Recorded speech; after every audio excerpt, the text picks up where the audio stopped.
Good morning. This is April Mitchell for Infm 675 Research Methods in Health Informatics. And today I am going to discuss my capstone project.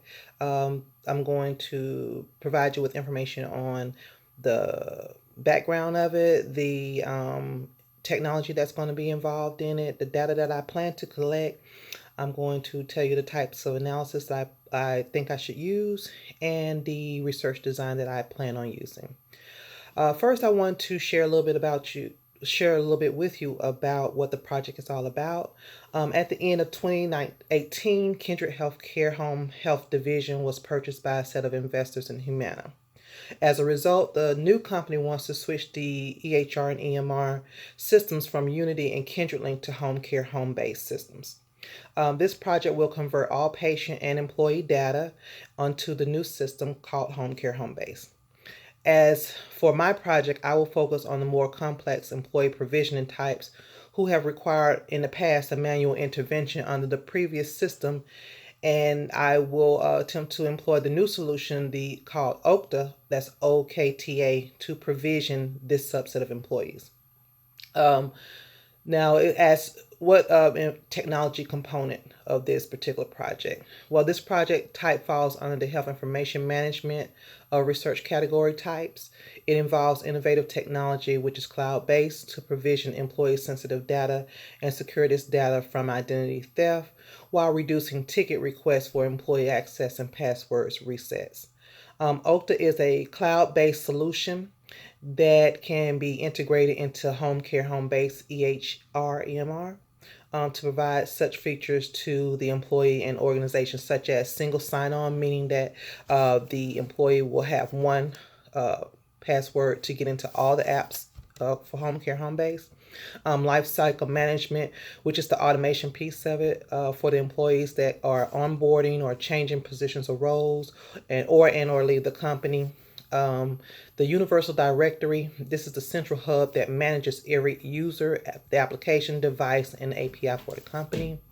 API access management promotes secure access to APIs, and the multi-factor authentication, which prevents identity attacks and adds another level of authentication.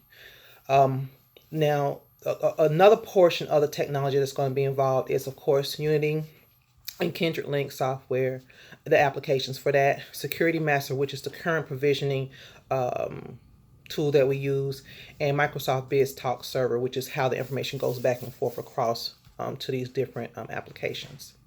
Now, the data that I plan on collecting will be, of course, all employee demographic data to include their full name, date of birth, social security number, their role and position, their primary location, their primary work location, that is, and any shared locations that they currently have that will need to go forward.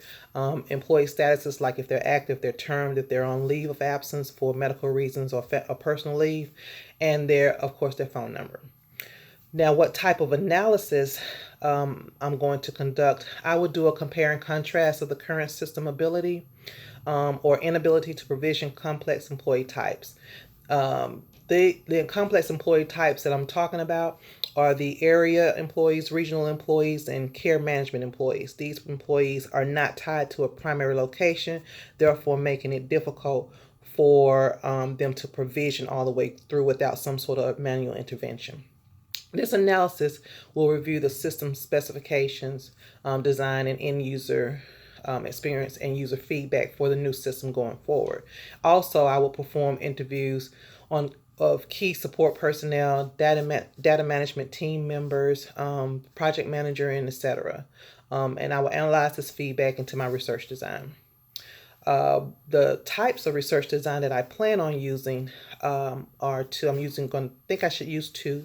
One being descriptive design, because I need to address the current state of the employee provisioning effects on my department, which is the support department, the end user. That's the manual intervention steps and process that they have to go through in order to just get the employee requested to go into the system, and how it affects the overall organization from what we have now to where we need to be.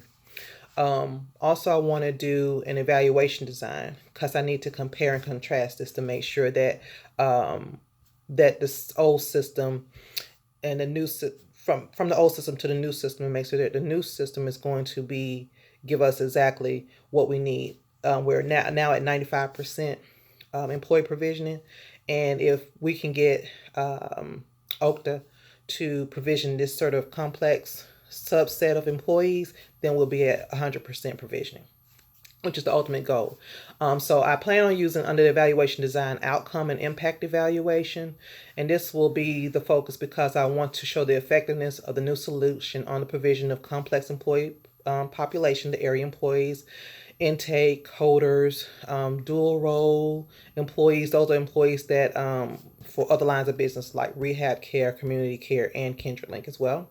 And also our sales employees.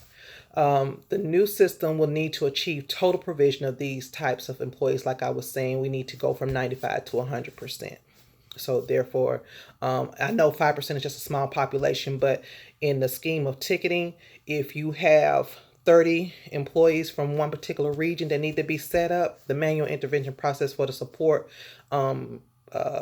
side of which is where I'm at can be astronomical. You can have plenty of tickets, and it also takes a long time as far as getting the proper approvals and things of that nature. That's the reason why it's such a huge piece that needs to be a part of this to make us 100%.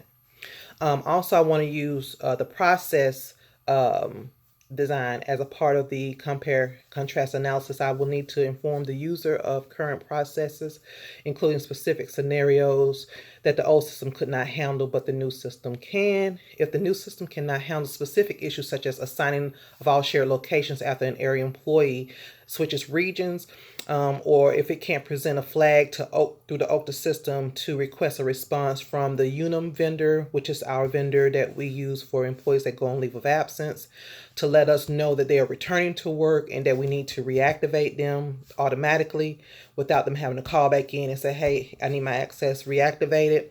Those are just a few of the scenarios that we need to take a look at on the evaluation design.